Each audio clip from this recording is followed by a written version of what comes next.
Filipenses, capítulo 2, a partir do verso 1, diz: se por estarmos em Cristo nós temos alguma motivação, alguma exortação de amor, alguma comunhão no Espírito, alguma profunda eleição e compaixão, complete a minha alegria, tendo o mesmo modo de pensar, o mesmo amor, um só Espírito e uma só atitude. Nada façam por ambição egoísta ou por vaidade, mas humildemente considere os outros superiores a vocês mesmos. Cada um cuide não somente dos seus interesses, mas também dos interesses dos outros. Seja a atitude de vocês a mesma de Cristo, que, embora sendo Deus, não considerou que ser o igual a Deus era algo que devia pegar-se, mas esvaziou-se a si mesmo, vindo a ser servo, tornando-se semelhante aos homens, e sendo encontrado em forma humana, humilhou-se a si mesmo e foi obediente até a morte e morte de cruz. Por isso, Deus o exaltou à mais alta posição e lhe deu o nome que está acima de todo nome, para que ao nome de Jesus se dobre todo joelho nos céus, na terra e debaixo da terra, e toda língua confesse que Jesus Cristo é o Senhor, para a glória de Deus. Amém, queridos? Glória ao Senhor. Queridos, hoje queria falar um pouquinho sobre relacionamentos. E essa carta de Filipenses é conhecida também como uma carta da alegria, carta do gozo. A igreja de Filipos, uma das igrejas que mais contribuiu com o ministério do apóstolo Paulo. Basicamente, todas as igrejas tinham e têm problemas, né, que preocupavam o apóstolo, até mesmo porque foi ele que era o pai da igreja. As igrejas que não estavam em Jerusalém, foi o apóstolo Paulo que plantou quase todas. Então ele passava sempre em suas viagens para ver como estavam as igrejas, né, pregar, ficava um tempo ali. E a igreja de Filipos foi aquela igreja que nasceu com um carcereiro, né, que se converteu na prisão, e era uma igreja abençoada, uma igreja que não trazia problema para o ministério do apóstolo Paulo. Pelo contrário, ajudava e ajudava muito, contribuía com o ministério dele, da pregação do evangelho. E Paulo escreve essa carta, né, conhecida como uma carta da alegria, do regozijo, falando principalmente no capítulo 2, onde nós estamos falando, um pouco sobre relacionamentos. E eu queria falar um pouquinho nessa manhã sobre desenvolver o bom relacionamento com o teu próximo. Todos nós temos e queremos um relacionamento, né, vamos dizer, da forma vertical com Deus. Mas nós esquecemos que o nosso relacionamento vertical com Deus depende muito do nosso relacionamento horizontal com o teu próximo. É a linha que está do teu lado. Então olha para a pessoa que está do teu lado e diz assim: preciso ter um bom relacionamento com você, senão o negócio pega lá em cima. A gente, na grande maior parte, nos esquecemos disso, que Jesus resumiu os 10 mandamentos em 2. Um, amarás a Deus sobre todas as coisas, e o segundo, amarás o teu próximo como a ti mesmo. Então nós estamos presos não a 10 mandamentos que ficaram para trás na lei de Moisés, mas nós estamos presos a 2 novos mandamentos que Jesus resumiu, simplificou. Ame ao Senhor Deus sobre todas as coisas, mas também ame o teu próximo como a ti mesmo. E o Novo Testamento, os apóstolos, quando escrevem, eles falam de uma forma exaustiva sobre o relacionamento horizontal, que é o relacionamento com o teu próximo, com a pessoa que está do teu lado, com aquele que você conhece, com o teu familiar, com o teu vizinho, com a pessoa que trabalha com você na empresa, com alguém que está próximo pelo caminho. E esse relacionamento Jesus bate exaustivamente, até mesmo na parábola, quando ele fala do bom samaritano que todos nós conhecemos, que ele fala que aquele que parou para ajudar o samaritano, ou o samaritano que parou para ajudar aquela pessoa caída, machucada e ferida, fez a boa ação, foi aquele que se aproximou e que Deus se agradou dele. Então, quando você começa o capítulo 2, você encontra a ideia de como cultivar um bom relacionamento. Paulo escreve ali, vamos dizer assim, se eu usasse essa linguagem meio forçada nessa manhã, a receita para você ter um bom relacionamento. Você vai descobrir que não é nada fácil. Que na verdade você tem que ter Jesus no teu coração e praticar isso para você ter um bom relacionamento. No versículo 2 de Filipenses, começa a receita para você ter um bom relacionamento. Irmãos, desculpe aí minha voz aí, que ela foi embora. Estou pregando aí há mais de 10 dias sem parar e ela está indo embora devagarzinho. Ainda tem 2 pregações hoje ainda, vamos ver se aguento. Desenvolvendo o mesmo modo de pensar, o mesmo amor e o mesmo ânimo. O capítulo 2, do versículo 2 diz: completem a minha alegria, tendo o mesmo modo de pensar, o mesmo amor, um só espírito e uma só atitude.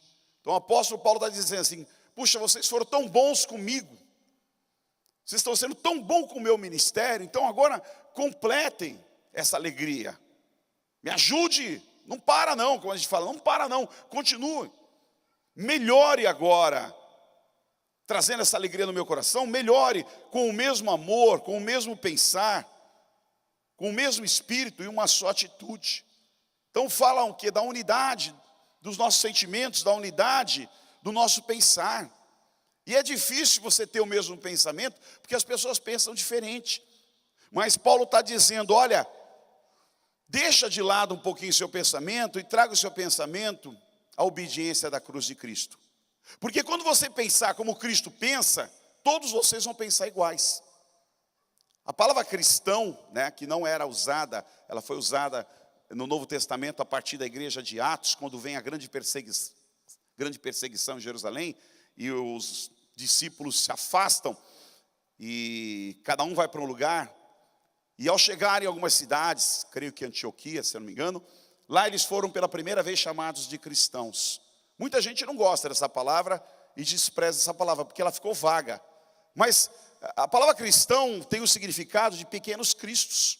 São cristos pequenos, que saíram pelo mundo para a evangelização, para levar a palavra de Deus. Então é uma palavra nobre, é uma palavra bonita, que com o passar do tempo, ela ficou meio desmoralizada. Hoje você vê algumas frases que eu particularmente não concordo, que muita gente aplaude, que diz: não basta ser um cristão, precisa ser um discípulo.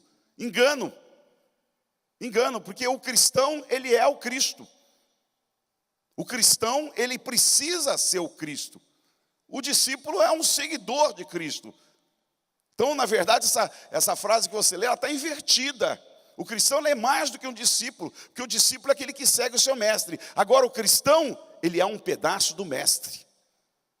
Por isso que os discípulos foram chamados pela primeira vez de cristãos. Os pequenos Cristo chegaram entre nós. Os pequenos seguidores do marceneiro que foram crucificados chegaram até nós. E aí Paulo está exortando, dizendo: olha, queridos, completa essa alegria que está no meu coração. Se vocês terem o mesmo modo de pensar, o mesmo amor, um só espírito e uma só atitude. Mas só dá para ser isto que Paulo colocou aqui, se nós formos cristãos, se nós formos os pequenos cristos, se nós formos um pedaço de Cristo.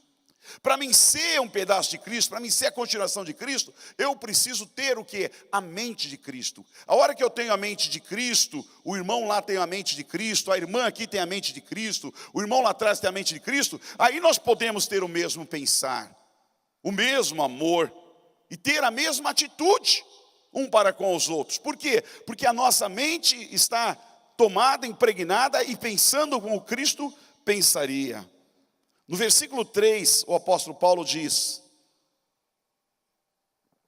nada façam por ambição egoísta ou por vaidade, mas humildemente considere os outros superiores a você mesmo. Nada façam por ambição egoísta, mas humildemente considere os outros superiores a você mesmo. E aí, irmãos, isso pega, né? Dá uma olhadinha para esse irmão à esquerda que você não olhou, ou da direita. Você acha que ele é superior a você? Ah, não, pastor, nem pensar. A mim não tem ninguém, eu sou top. Mas a palavra nos ensina que se nós queremos ter esse mesmo sentimento, o primeiro passo para conservar o bom relacionamento é considerar ele superior a você mesmo, né? Considerar sua esposa superior a você mesmo, né? Seu esposo considerar a si mesmo, seu amigo, seu pai, seu irmão. E aí é difícil, a gente não consegue, a gente reluta com isso, porque não é. Mas a linha de relacionamento, a forma de pensar, que nós vamos ver no texto, é de servo, é de servir. É de entender que é dessa maneira que nós vamos conseguir se relacionar, morrendo para mim mesmo e deixando Cristo viver em mim. E isso é meio difícil para a nossa carne, né, para o nosso eu, que lá dentro de nós tem um trono, e nem sempre Cristo está sentado. Na maior parte das vezes, sou eu que estou sentado. De vez em quando, quando é conveniente, nas horas de angústia, nas horas de dor, nós convidamos Cristo para sentar. Jesus, senta no trono agora que o negócio está pegando. Eu preciso de um piloto profissional aqui, então entra, assume o controle. Mas na hora que a coisa está boa, está legal e a gente quer agradar a carne, a gente chega para Jesus, sai daí agora, que agora é minha vez. Dá um tempo aí, deixa eu ficar no trono. E quando você está no trono, você não considera ninguém melhor nem superior do que você mesmo. Então, é a necessidade da morte do eu. No versículo 4, ele diz, cada um cuide, não somente dos seus interesses, mas também dos interesses dos outros. Já pensou? Já é muito cuidar do meu, imagine ter que cuidar dos outros. Mas é isso que a carta está dizendo. Paulo está dizendo, vocês querem trazer um pouco mais de alegria para mim? Então, cuide dos interesses também dos outros, não cuide de vocês. Se preocupe também com os mais fracos. Se preocupe também com aqueles que estão meio perdidos, desorientados, que não sabem o que fazer. Olhe de uma forma diferente também. Arrume um tempinho para olhar para aqueles que estão precisando. Tem muita gente precisando. Geralmente, quando a coisa se torna repetitiva, se torna cansativa e a gente quer sair. E o apóstolo está dizendo, cuide. Não somente dos seus interesses, mas cuide dos interesses que são dos outros também, das pessoas que estão ao seu lado, irmãos. E muitas vezes nós pecamos nisso, porque nós estamos vivendo um mundo mau, um mundo perverso, um mundo egoísta. Nunca os homens, os seres humanos foram tão egoístas como são nos dias de hoje. Eu digo sempre, falo abertamente, sabe por que os casamentos não dão certo? Por causa do egoísmo, as pessoas são egoístas. Ninguém quer morrer no casamento, ninguém quer deixar sobreviver. As vontades prevalecem, os direitos prevalecem. Os relacionamentos estão quebrados porque ninguém quer ficar para trás. E que as pessoas se relacionam hoje através de equipamento eletrônico. Elas não falam, né? Elas não falam. Já vi às vezes os adolescentes, de vez de sentar numa rodinha e falar, fica um falando com o outro pelo aparelho, mandando mensagem para não abrir a boca, para não verbalizar. Nós estamos vivendo uma sociedade egoísta, uma sociedade perversa, uma sociedade que não tem lugar para Deus. Mas quando Deus entra no nosso coração, uma das primeiras coisas que acontece é mudar a nossa mente, nossa forma de pensar, nossa forma de raciocinar, de respeitar o próximo. Nós estamos vivendo em dias que as pessoas não respeitam o próximo. E vou dizer uma coisa, nem dentro da igreja muitas vezes as pessoas não respeitam. Nem dentro da igreja. Eles não respeitam o dinheiro, não respeitam o lugar, não respeitam a mulher do outro, a namorada do outro, não respeita a idoneidade das pessoas. Nós deveríamos de olhar e dizer, nós estamos vivendo um cristianismo que não é o da Bíblia. Precisamos nos arrepender e de verdade dizer, Deus, assuma o controle da minha mente e meu coração, porque eu quero chegar um pouco próximo. Nem tudo nós vamos conseguir chegar, porque tem muita coisa aqui que envolve o sistema de cultura, da forma que eles viviam, a vida que eles viviam, é muito diferente da nossa vida. Mas alguns princípios nós não podemos abrir mão. E nós temos sido muitas vezes engolidos pelo mundo de uma forma em que nós temos ficado para trás e deixado princípios básicos e importantes na palavra de lado. Então é preciso, olhe para o interesse do sermão, comece a se preocupar.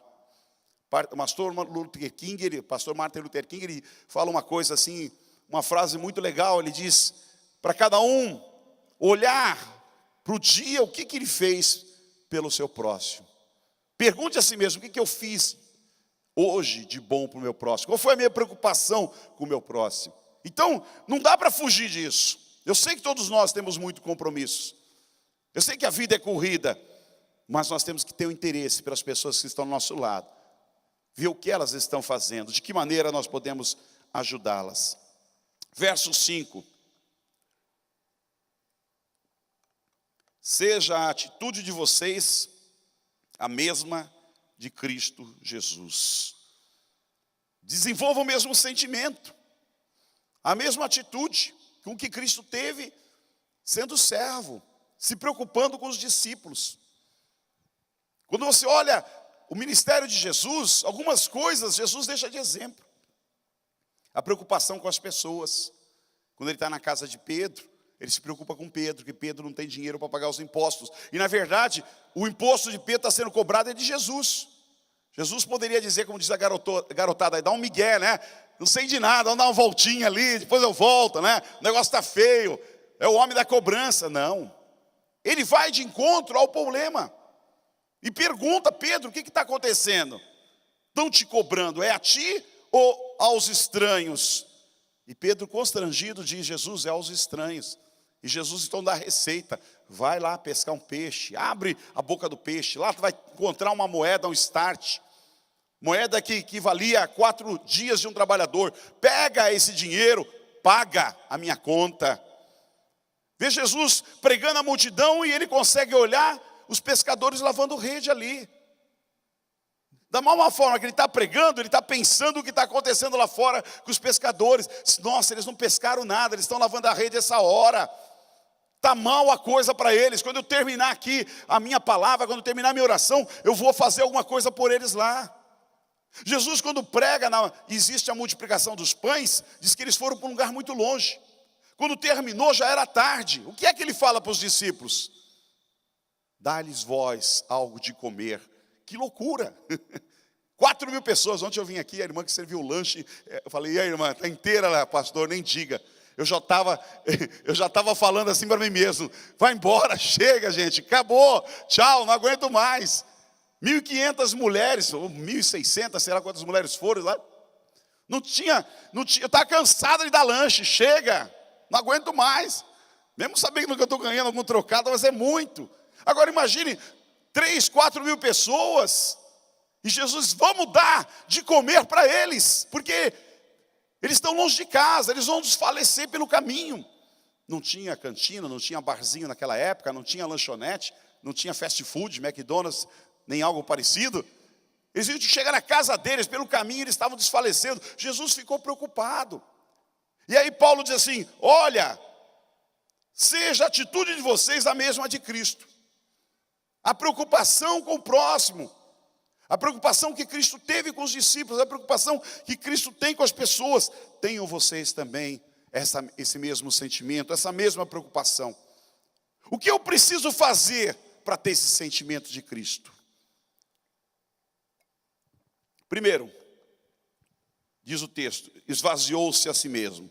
Versículo 7 e 8 diz, mas esvaziou-se a si mesmo, vindo a ser servo, tornando-se semelhante aos homens, e sendo encontrado em forma humana, humilhou-se a si mesmo e foi obediente até a morte e morte de cruz. Eu destaquei 3 coisas que você precisa ter, muito difícil, para você ter o mesmo sentimento de Cristo. Anote aí, primeiro, esvazie-se a si mesmo. Irmãos, quando ele fala esvazia a si mesmo, está falando você abrir mão de algumas prerrogativas da tua vida, de alguns direitos da sua vida. Esvaziar-se a si mesmo, muitas vezes, é ter prejuízo também. Porque você ajuda um irmão e aí o irmão diz, não tenho como te pagar. Te dei aí R$300 para tu pagar a conta aí atrasada, mas eu não sei quando eu vou te pagar. Mas você me falou que pagava esse mês. Bem-vindo ao clube, né? Ah, eu não posso, não dá, eu não tenho. Ah, mas você vai me pagar. Quero nem saber, se você não me pagar, eu vou entrar na tua casa e vou tirar alguma coisa de lá. Se for mais um violento, né? Ele diz, eu vou quebrar. Esvazie-se a si mesmo. Prejuízo. Tirar o seu direito, muitas vezes. Alguns pensamentos, por amor a Cristo, estou esvaziando-se a si mesmo. Estou ficando vazio. Eu estou deixando Cristo entrar na minha vida com força total. Estou tirando parte da minha memória, das coisas que eu acredito, e estou deixando toda a presença de Deus, toda a palavra de Deus, todo o desejo de Deus entrar no meu coração por inteiro. E aí eu vou me guiar pelaquilo que Cristo fala, pelaquilo que está na sua palavra. Segunda coisa, humilhou-se a si mesmo. Ninguém gosta de se humilhar, meu irmão. Ninguém gosta, nós gostamos de, a nossa alma gosta de ser exaltado. Nossa alma gosta de massagear a alma, ou quando você está bem hoje, quando você está bonito, né? Quando você é inteligente, ó, que palavra, olha que coisa, como é que você está, olha só, olha o carro dele, olha a casa, que emprego. Nós gostamos disso, de se humilhar a si mesmo, dizer, Senhor, eu sou pecador. Eu sou pecador, eu falo coisas que eu não devia de falar. Eu faço coisas que não devia de fazer. Sabe, eu fui duro com aquele irmão. Eu falei, sabe, com ira. Eu mandei ele lamber sabão.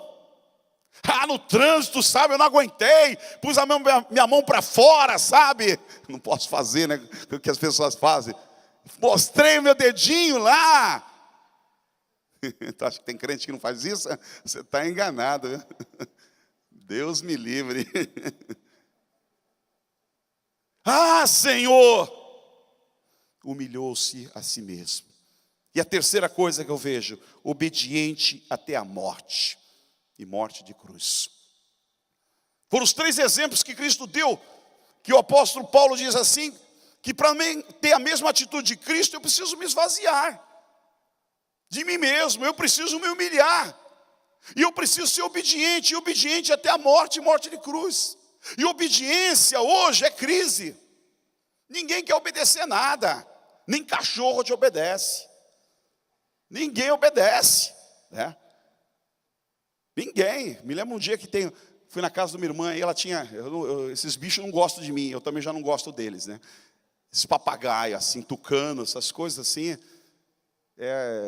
Não sei, eles cismaram comigo. Eu fui pregar um dia num congresso, me levaram para uma pousada, aí tinha um tucano lá. Aí eu cheguei, ele já começou a dar rasante em cima de mim. Eu falei, mas que bicho é esse aí, né? Aí um tucano, eu falei, achei bonito, tucano, que bonito, né? Mas ele vinha toda hora em cima de mim, dar um rasante que eu tinha que abaixar a cabeça, né? E aí eu não tinha mais sossego, eu saía para fora do quarto, o tucano vinha, né? E eu falei, mas que bicho é esse enviado pelo diabo, né? Que coisa, né? Ia tomar café, o tucano dentro da casa da mulher. Fui falar com a mulher, o tucano saiu em cima de mim. Eu falei, que aí parecia um cachorro bravo. Aí no outro dia eu saí bem tranquilo, sossegado. Estou lá lendo a palavra de Deus, orando, né? Daqui a pouco, irmãos, quase que arrancaram minha unha do pé. E olha que minha unha do pé é forte, né? O tucano veio num rasante assim, agarrou a minha unha e puxou. Eu falei, sai daí, seu endemoniado, né? Tirou sangue, bicho nojento. Aí eu não gostei mais do tucano, a partir daí, né? E ele não obedecia a mulher. A mulher falou, eu não sei o que aconteceu. Ele me obedece, você me obedece, ele não quer me obedecer. Eu falei, está endemoniado. O demônio pegou ele, eu vim pregar aqui nesse lugar que está querendo que eu vá embora. Aí a partir daí, né, eu vejo tucano. Aí outro dia eu fui no recanto, o pastor pregando. O que tinha no recanto? Lá no nosso recanto, 2 tucanos, olhando para a gente dentro da igreja. Eu falei, já estão os bichos encarnados. Semana passada eu fui em Água em São Pedro, fui ver uma propriedade, parei lá com a mora, propriedade, em cima da árvore, o que estava lá olhando para mim? 2 tucanos. Esses enviados do demônio aí, estão atrás de mim, né? Mas nem os bichos obedecem mais. Imagine o ser humano. O ser humano tem uma dificuldade de obedecer. E diz, Cristo foi obediente até a morte, e morte de cruz. Eu só consigo ter o mesmo sentimento pelo meu irmão, como Cristo teve, se eu me esvaziar de mim mesmo, se eu me humilhar a si mesmo, e se eu for obediente à palavra do Senhor, meu irmão. E é nisso que Cristo fala. Depois ele diz, o apóstolo Paulo continua no verso 13. Eu sei que tiver o verso 13, nós não lemos, mas vamos ler.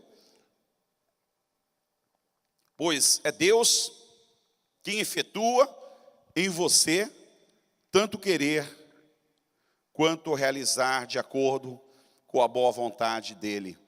Então aí ele já parte para um segundo plano nessa mensagem, que é a direção na tua vida. Que é já quando Cristo dirige os teus passos, já é aquele negócio de você andar e as coisas darem certo. Que muita gente não chegou nesse plano ainda. Está no plano da obediência, ela não passou, não se esvaziou, não se humilhou, não consegue ser obediente, você não entra nesse segundo estágio. Esse segundo estágio é aquele que é Cristo, que opera em vós, tanto querer como efetuar. Ou seja, é a tua vida sendo dirigida por Deus. É aquele negócio que você vai na boa, como a gente diz, você vai na boa. Quando você vai, o negócio dá certo. Quando você chega, a porta está aberta. Você pisa no lugar, o negócio está mal. Tu pisa, começa a mudar. Você chega no lugar, a coisa começa a se transformar. Fui pregar em Vinhedo, há 2 meses atrás, uma crise tremenda de água, né? Aí pregamos lá, foi uma bênção. Acabou o culto, começou a chover. Aí os irmãos, pastor, nós preparamos um hotel para o senhor aqui. Eu falei, não, eu vou embora hoje. Não, você vai embora, não vai embora, vai ficar aqui não. Aí, mas eu quero ir embora, eu preciso ir embora, eu tenho um compromisso. Não. Só não está sem chover há meses. Só pisou aqui, a água começou a cair. Não vai não, vai ficar aqui para chover bastante a nossa terra, né? Eu falei, não, irmão, estou indo embora. Tchau. Fui pregar em Santa Rita, no Passa Quatro, a mesma coisa. Cidade sem água lá. Acabou o culto, sem tempo se chover. Sem água. Acabou o culto, o vento começou. Peguei água na estrada, já caindo água. Sabe, Deus começa a direcionar a tua vida, sem você saber. Porque Ele opera em você, tanto querer como efetuar. E aí isso se aplica no dia a dia, na tua família, nos teus negócios, naquilo que você faz. Cristo assume o controle da direção do teu carro e te leva para os lugares certos.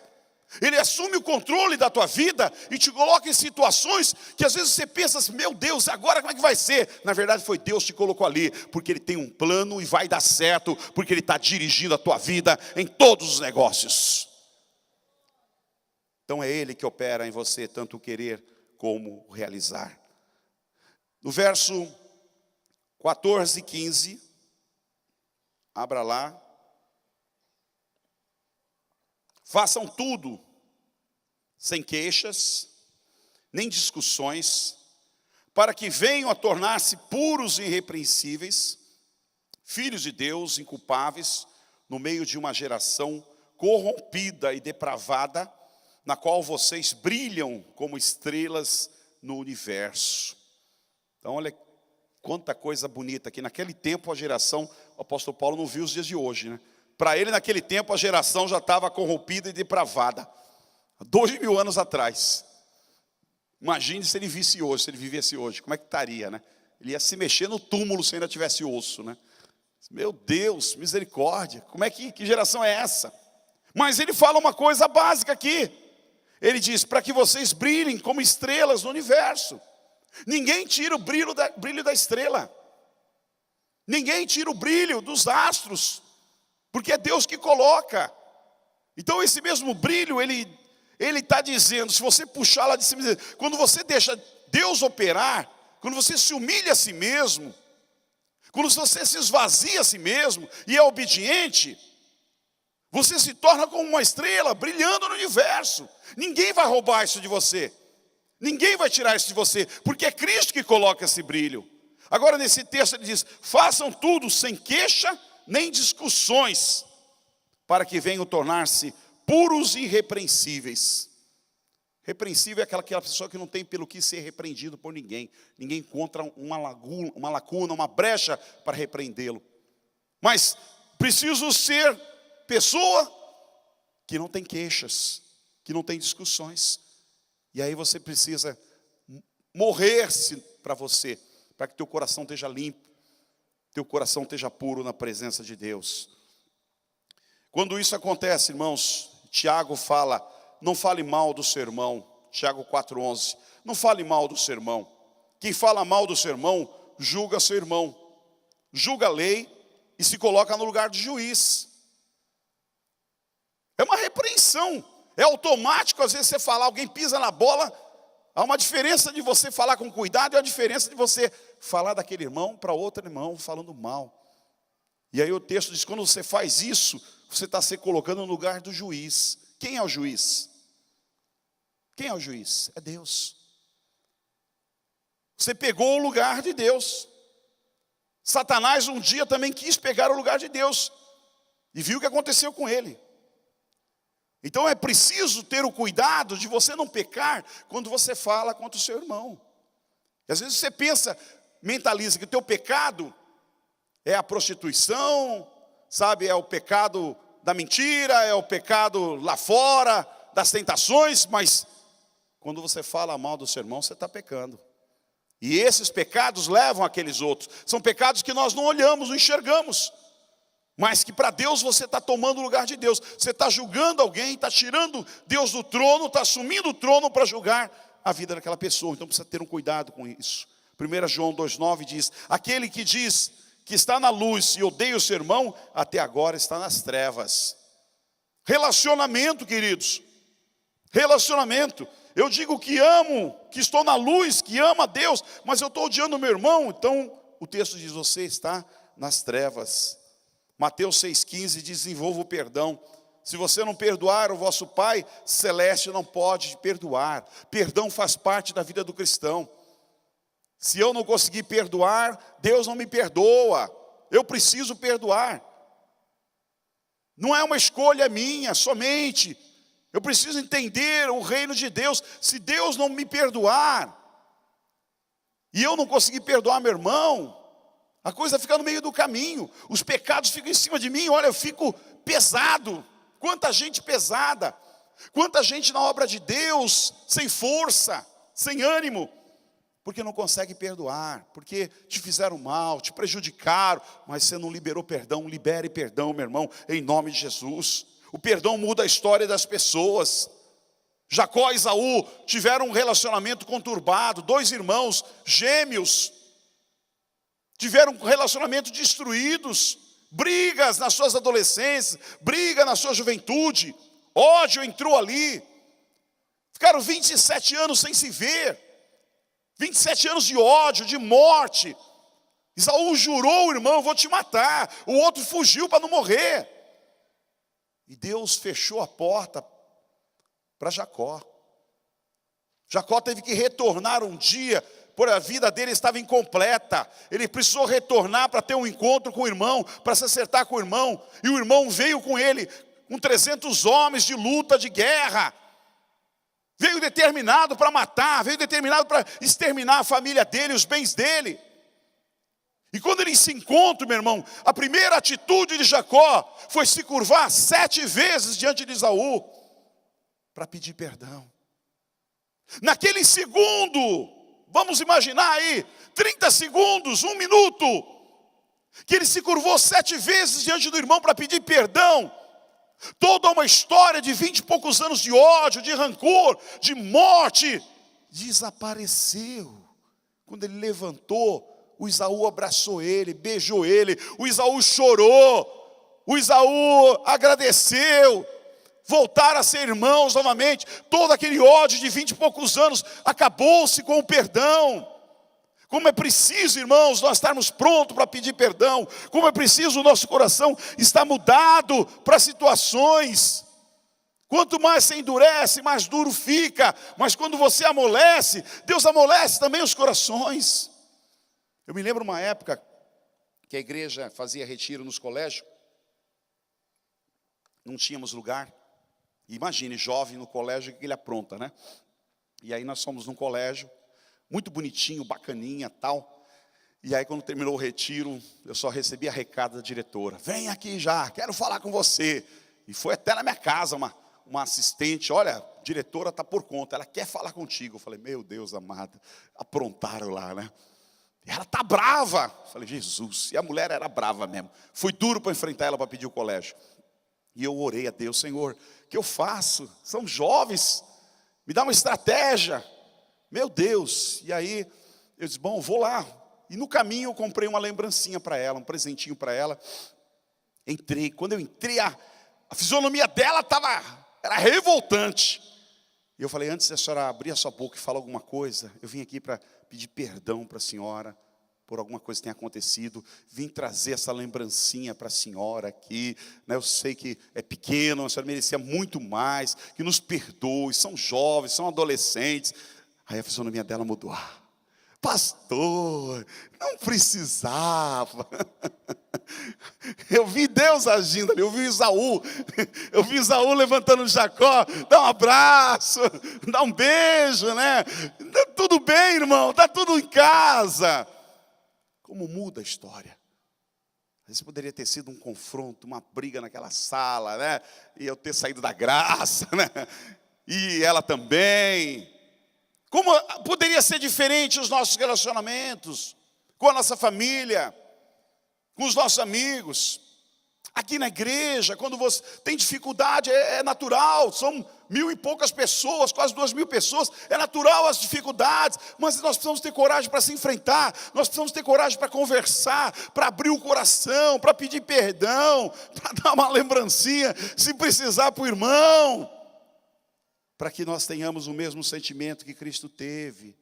Estou terminando, queridos.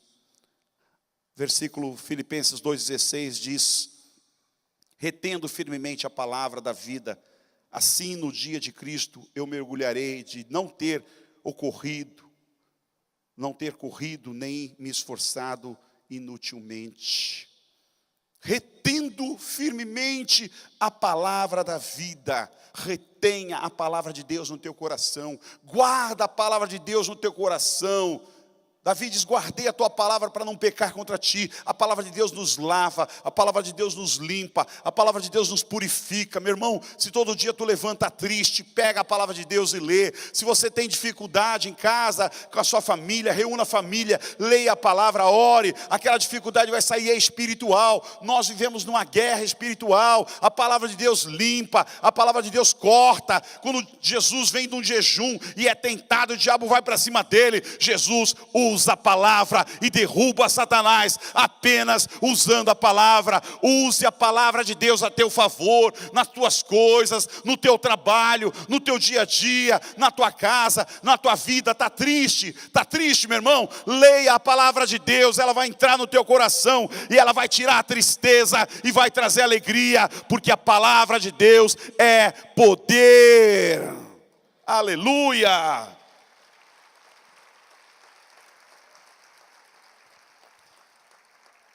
Mais um pouquinho nós terminamos. Filipenses 2,17 diz, contudo, mesmo que eu esteja sendo derramado como oferta de bebida sobre o serviço que provém da fé, que vocês têm o sacrifício que oferece a Deus. Eu estou alegre e me regozijo com todos vocês.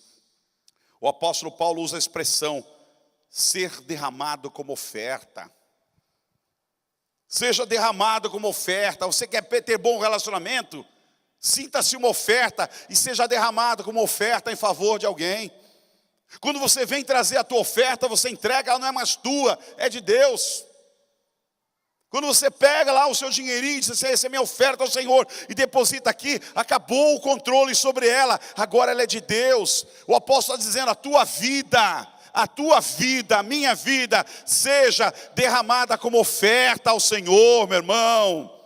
Pega a tua vida e derrama como oferta ao Senhor. Faz morrer o teu velho homem. Se eu não pertenço a mim mesmo, agora eu me pertenço a Deus. Já não sou eu que vivo, mas é Cristo que vive em mim. Às vezes você tem que ter a coragem.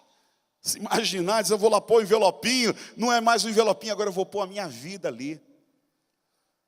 Agora eu não sou mais de mim mesmo, eu não pertenço a mim mesmo. Agora eu pertenço a Cristo. Por isso que o apóstolo Paulo está dizendo: já não sou eu que vivo, agora quem vive em mim é Cristo, porque um dia eu me derramei como oferta no altar dele, eu me entreguei inteiramente a ele, não foi o meu dinheiro, não foi o meu bolso, eu entreguei tudo, meu coração, minha mente a ele. Não tenha medo de ser derramado como oferta no altar de Deus. Feche os teus olhos, quero orar com você nessa manhã, em nome de Jesus. Desde já, aqueles que estão aqui, que de alguma maneira o Espírito Santo falou ao teu coração, que tem muita coisa na tua vida que precisa ser acertada, que precisa ser trabalhada, que precisa ser curada, restaurada.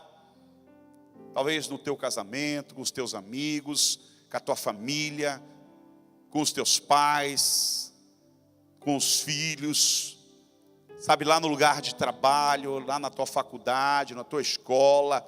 Pessoas ficaram para trás, aqui dentro mesmo, o relacionamento que falta aqui dentro, às vezes com pessoas da tua célula, que você não tem um bom relacionamento, com o teu líder, você não tem esse bom relacionamento, sentimentos que estão lá dentro, sabe, de inveja, sabe, de querer torcer pelo mal da pessoa. Meu irmão, arranca isso. Esta é a manhã que Deus preparou para tratar do teu coração. Esta é a manhã que Deus preparou para curar a tua alma, para abrir, sabe, uma nova etapa na tua vida, para que Deus possa vir uma hora e trazer o serviço na tua mesa. Eu quero orar por vocês que estão aqui, que precisam de oração.